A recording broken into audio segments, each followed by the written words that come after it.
शांति। अब सब भाई और बहनों को आज की मुरली है 5/10/2024।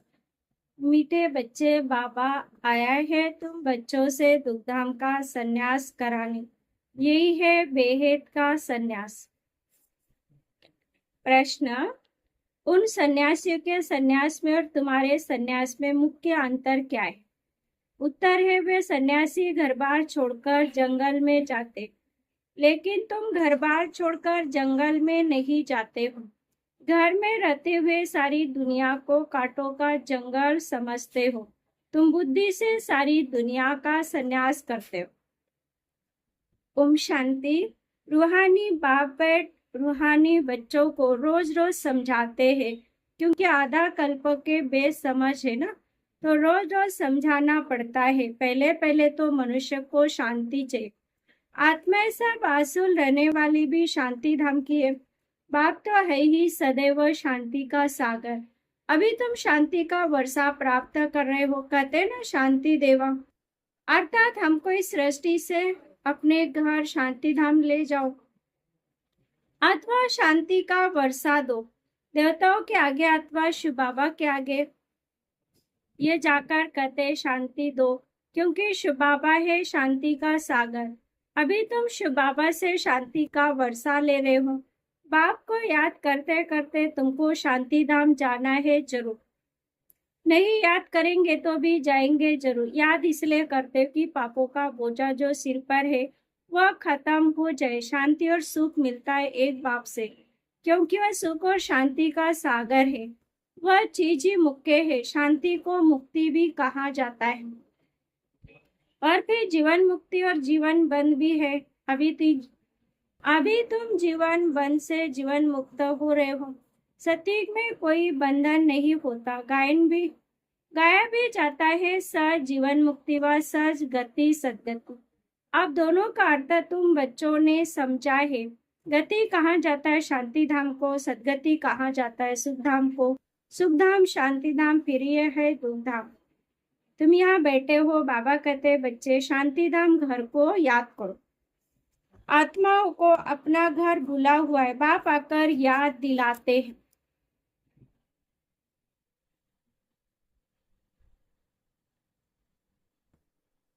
अब दोनों का अर्थ तुम बच्चों ने समझा है।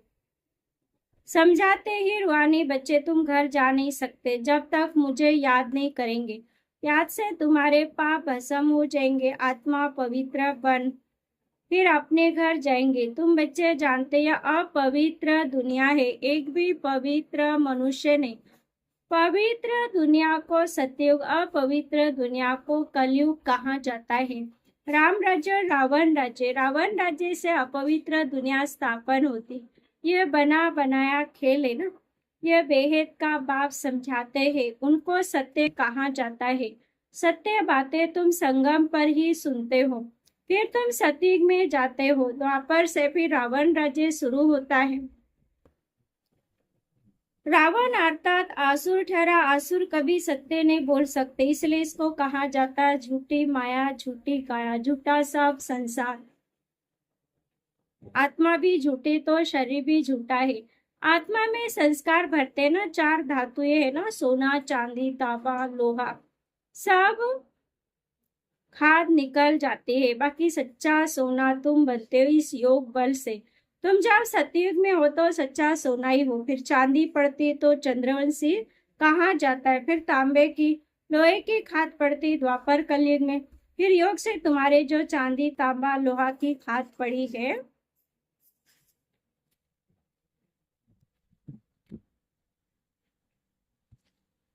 योग से निकल जाती है। पहले तुम सब आत्माएं शांति धाम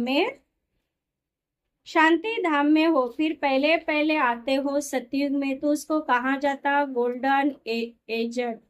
तुम सोना, सच्चा सोना हो। योग बल से सारी खाद निकल कर बाकी सच्चा सोना बचता है। शांति धाम को गोल्डन एज नहीं कहा जाता। Golden age, silver age, copper age यहाँ कहा जाता है। शांति धाम में तो शांति है।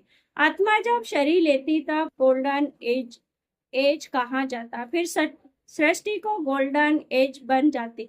सतो प्रधान 5 तत्व से शरीर बनता है।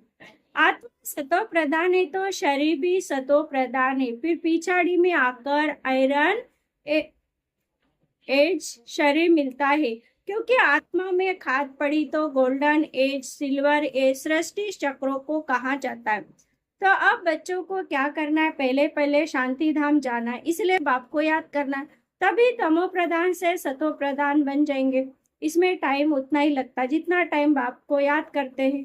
वो गोल्डन एज में पार्ट लेते ही नहीं है बाबा।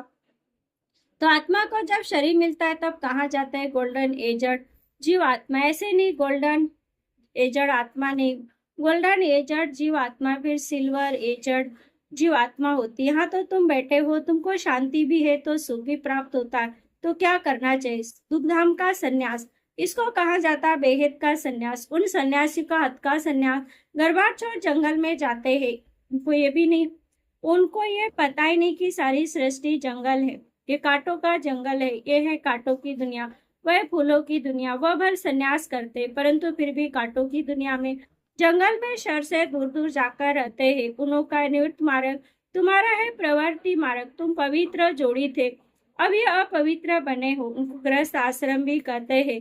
सन्यासी तो आते ही है बाद में, इस्लामी बोधि भी बाद में आते, क्रिश्चियन से कुछ पहले आते हैं। तो झाड़ भी याद करना है, चक्र भी याद करना है। बाप कल्प कल्प आकर कल्प वृक्ष की नॉलेज देते, क्योंकि खुद बीज रूप है, सत्य है, चैतन्य, इसलिए कल्प कल्प आकर कल्प वृक्ष का सारा राज समझाते। चक्र भी याद करना है। बाप कल्प कल्प आकर कल्प वृक्ष की नॉलेज देते हैं, क्योंकि खुद बीज रूप है, सत्य है, चैतन्य, इसलिए कल्प कल्प आकर कल्प वृक्ष का सारा राज समझाते। तुम आत्मा हो परंतु तुमको ज्ञान का सागर, सुख का सागर, शांति का सागर नहीं कहा जाता। ये महिमा एक ही बाप के, जो तुमको ऐसा बनाते। बाप की महिमा सदैव के लिए, जो सदैव सदैव वह पवित्र है और निराकार है, सिर्फ थोड़े समय के लिए आते हैं पावन बनाने। सर्वव्यापी का तो बात ही नहीं, तुम जानते बाप सदैव वही रहते, भक्ति मार्ग में सदैव उनको याद करते हैं। सतयुग में तो याद करने की दरकार नहीं रहती, रावण राज्य में तुम्हारा चिल्लाना शुरू होता है, वही आकर सुख शांति देते तो फिर जरूर अशांति में उनकी याद आती। बाप समझाते हैं हर 5000 वर्ष बाद मैं आता हूँ, आधा कल्प सुख आधा कल्प दुख, आधा कल्प के बाद ही रावण राज्य शुरू होता है। इसमें पहला नंबर मूल है देह अपमान, उसके बाद ही फिर और विकार आते हैं। अब आप समझाते अपने को आत्मा समझो, देही अभिमानी बनो, आत्मा की पहचान चाहिए। मनुष्य तो सिर्फ कहते आत्मा भ्रुकुटी के बीच चमकती है, अभी तुम समझते हो वह है अकाल मूर्त। उस अकाल मूर्त आत्मा का तख्त ये शरीर है, आत्मा बैठती भी भ्रुकुटी में है, अकाल मूर्त का ये तख्त है। सब चैतन्य अकाल तख्त है, वो अकाल तख्त नहीं तो अमृतसर में लकड़ी का बना दिया बैठने का तख्त। बाप ने समझाया जो भी मनुष्य मात्र, सबका अपना अपना अकाल तख्त है, आत्मा आकर यहाँ विराजमान होती है। सतयुग हो या कलयुग हो, आत्मा का तख्त है ही ये मनुष्य शरीर। तो कितने अकाल तख्त है, जो मनुष्य मात्र है अकाल आत्माओं के तख्त है।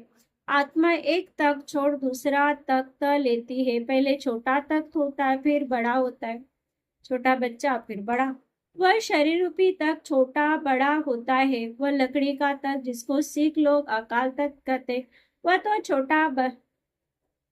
छोटा बड़ा नहीं होता, ये किसको भी पता नहीं। सब मनुष्य मात्र का अकाल तख्त ये भ्रुकुटी है। आत्मा अकाल है का विनाश नहीं होती, आत्मा को तख्त भिन्न भिन्न मिलते हैं। सतयुग में तुमको बड़ा फर्स्ट क्लास तख्त मिलता है, उनको कहेंगे गोल्डन एजड तख्त। फिर उस आत्मा को सिल्वर कॉपर आयरन एजड तक मिलता है। फिर गोल्डन एजड तक चाहिए तो जरूर पवित्र बनना पड़े, इसलिए बाबा कहते हैं मामेकम याद करो तो तुम्हारी खाद निकल जाएंगी, फिर तुमको ऐसा देवी तख्त मिलेगा। अभी ब्राह्मण कुल का तख्त है, पुरुषोत्तम संगमिक का तख्त है, फिर मुझ आत्मा को ये देवताई तख्त मिलेगा। ये बातें दुनिया के मनुष्य नहीं जानते, ध्यान में आने के बाद एक दो को दुख देते रहते हैं, इसलिए इनको दुख धाम कहा जाता है। अब आप बच्चों को समझाते शांति धाम को याद करो, जो तुम्हारा असली निवास स्थान है। सुखधाम को याद करो, इनको भूलते जाओ, इनसे वैराग्य। ऐसे भी नहीं सन्यासी मिसल घर बार छोड़ना है। बाप समझाते वह एक तरफ अच्छा है, दूसरी तरफ बुरा है। तुम्हारा तो अच्छा है, उनका हटियो अच्छा भी है बुरा भी है, क्योंकि देवता जब वाम मार्ग में जाते हैं तो भारत को थमाने के लिए पवित्रता जरूरी चाहिए, उसमें भी मदद करते हैं। भारत अविनाशी खंड है, बाप का आना यहाँ होता है, तो जहाँ पर बेहित का बाप आते हैं सबसे बड़ा तीर्थ हो गया ना। सर्व की सदगति बाप ही आकर करते हैं, इसलिए भारत ही उच्च से उच्च देश है। मूल बाप समझाते हैं बच्चे याद की यात्रा में रहो। गीता में भी मन मना भो अक्षर है, परंतु बाप कोई संस्कृत तो नहीं बतलाते हैं। बाप मन मना भो का अर्थ बताते देह के सब धर्म छोड़ अपने को आत्मा निश्चय करो। आत्मा अविनाशी, वह कभी छोटी बड़ी नहीं होती, अनादि अविनाशी पाठ भरा हुआ है, ड्रामा बना हुआ है। पिछाड़ी में जो आत्मा आती उनका बहुत थोड़ा पार्ट है, बाकी टाइम शांति धाम में रहते। स्वर्ग में तो आ न सके, पिछाड़ी को आने वाले वहां भी थोड़ा सुख वहां ही थोड़ा दुख पाते हैं। जैसे दिवाली पर मच्छर कितने ढेर निकलते, सुबह को उठकर देखो तो सब मच्छर मरे पड़े होंगे। तो मनुष्य का भी ऐसे है, पिछाड़ी में आने वाले की क्या वैल्यू होगी। जैसे जानवर मिसाल ठहरे, तो बाप समझाते सृष्टि चक्र कैसे फिरता है। मनुष्य सृष्टि रूपी झाड़ छोटे से बड़ा, बड़े से छोटा कैसे होता है। सतयुग में कितने थोड़े मनुष्य, कलयुग में कितनी प्रति को झाड़ बड़ा हो जाता है। मुख्य बात बाप ने इशारा दिया, गृहस्थ व्यवहार में रहते मामे कम याद करो, 8 घंटा याद में रहने का अभ्यास करो। याद करते करते आखिर पवित्र बन बाप के पास चले जाएंगे तो स्कॉलरशिप मिलेगी। पाप अगर रह जाएंगे तो फिर जन्म लेना पड़े, सजाए खाते हैं, फिर पद भी कम हो पड़ता। हिसाब किताब चुकतू तो सबको करना है, जो भी मनुष्य मात्र है अभी तक जन्म लेते रहते। इस समय देखेंगे भारतवासी क्रिश्चियन की संख्या ज्यादा है, वह फिर सेंसिबल भी है, समझदार भी है। भारतवासी तो 100% इन सेंसिबल थे, सो अब फिर नॉन सेंसिबल बन गए, क्योंकि यही 100% सुख पाते हैं, फिर 100% दुख भी यही पाते। वह तो आते ही पीछे। बाप ने समझाया क्रिश्चियन डिनास्टी का कृष्ण डिनास्टी से कनेक्शन है। क्रिश्चियन ने राज्य छीना, फिर क्रिश्चियन डिनास्टी से राज्य मिलना है। इस समय क्रिश्चियन का जोर है, उनको भारत से मदद मिलती है। अभी भारत भूख मरता है तो रिटर्न सर्विस हो रही है, यहाँ से बहुत दान बहुत हीरे जवाहरात आदि वहां ले गए। वह धनवान बने हैं तो अब फिर दान पहुंचाते रहते हैं, उनको मिलने का तो है ही नहीं। तो आप तुम बच्चों को तो कोई पहचानते नहीं, अगर पहचानते तो आकर राय लेते। तुम हो ईश्वरी संप्रदाय, जो ईश्वर की राय पर चलते हो, वही फिर ईश्वरी संप्रदाय से देवी संप्रदाय बनेंगे, फिर क्षत्रिय वैश्य शूद्र संप्रदाय बनेंगे। अभी हम सो ब्राह्मण है, फिर हम सो देवता, हम सो क्षत्रिय वैश्य शूद्र। हम सो का अर्थ देखो कितना अच्छा है। ये बाजोली का खेल है, जिसको समझना बहुत सहज है, परंतु माया भुला देती, फिर देवी गुणों से आसुरी गुण में ले आती। अपवित्र बनना आसुरी गुण है ना, अच्छा मीठे मीठे इसलिए बच्चों प्रति माता पिता बाप दादा का याद प्यार और गुड मॉर्निंग। रूहानी बाप की रूहानी बच्चों को नमस्ते। हम रूहानी बच्चों की रूहानी माता पिता बाप दादा को याद प्यार गुड मॉर्निंग और नमस्ते नमस्ते नमस्ते। धारणा की पॉइंट पहला, स्कॉलरशिप लेने के लिए गृहस्थ व्यवहार में रहते कम से कम 8 घंटा बाप को याद करने का अभ्यास करना है। याद के अभ्यास से पाप कटेंगे, गोल्डन एजड तख्त मिलेगा, यानी कंचन काया मिलेगी। दूसरा, इस दुखधाम से बेहद का वैराग्य कर अपने असली निवास स्थान शांति धाम और सुख धाम को याद करना है। द्यामान में आकर किसी को दुख नहीं देना। वरदान कर्मों के हिसाब किताब को समझकर अपनी अचल स्थिति बनाने वाले सहज योगी भव। चलते चलते अगर कोई कर्मों का हिसाब किताब सामने आता है तो उसमें मन को हिलाओ नहीं, स्थिति को नीचे ऊपर नहीं करो। चलो आया तो परख कर उसे दूर से खत्म कर दो, अभी योद्धे नहीं बनो। सर्वशक्तिमान बाप का साथ है तो माया हिला नहीं सकती। सिर्फ निश्चय के फाउंडेशन को प्रैक्टिकल में लाओ और समय पर यूज करो तो सहज योगी बन जाएगी। आप निरंतर योगी बनो, युद्ध करने वाले योद्धे नहीं। लड़ाई करो फिर माया को जीतो, तो युद्ध नहीं करना। स्लोगन, डबल लाइट रहना है तो अपनी सर्व जिम्मेवारी का बोझ बाप हवाले करो, ट्रस्टी बनो।